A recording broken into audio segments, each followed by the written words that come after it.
আব্বু আব্বু কালকে তুমি কি আমাকে 500 টাকা দিতে পারবা? স্কুলে পরীক্ষার ফিস দিতে হবে। তুমি কি পারবা আমাকে 500 টাকা দিতে? সুমন, ঠিক আছে, কালকে তোমাকে আমি 500 টাকা দোকান থেকে এনে দিবনি। আজকের মতো তুমি স্কুলে চলে যাও, ঠিক আছে?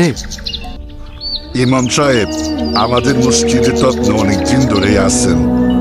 ফজরের নামাজের পর কি কি আমল করতে হবে আমাদের একটু সবাইকে বলে দিন। তা তো বলবোই, আপনারা প্রতিদিন ফজরের নামাজে আসবেন। কি খবর? আসসালামু আলাইকুম ইমাম সাহেব। ওয়ালাইকুম আসসালাম। তো এখানে কি হচ্ছে আমাদের বলো না একটু। ফজরের নামাজের পর আল্লাহ তাআলা 99টি নাম পাঠ করলে আল্লাহ তাআলা আপনার সমস্ত গুনাহ মাফ করে দিবে। কিন্তু আমাদের প্রিয় নবীজির সত্য একটা নাম সাল্লাল্লাহু আলাইহি ওয়াসাল্লাম এর 1000 বার পাঠ করলে আপনার সমস্ত গুনাহ মাফ করে দিবে। সুবহানাল্লাহ। আল্লাহ আজকের মতো এখানেই থাক, আপনার জোহরের নামাজে অবশ্যই আসবেন।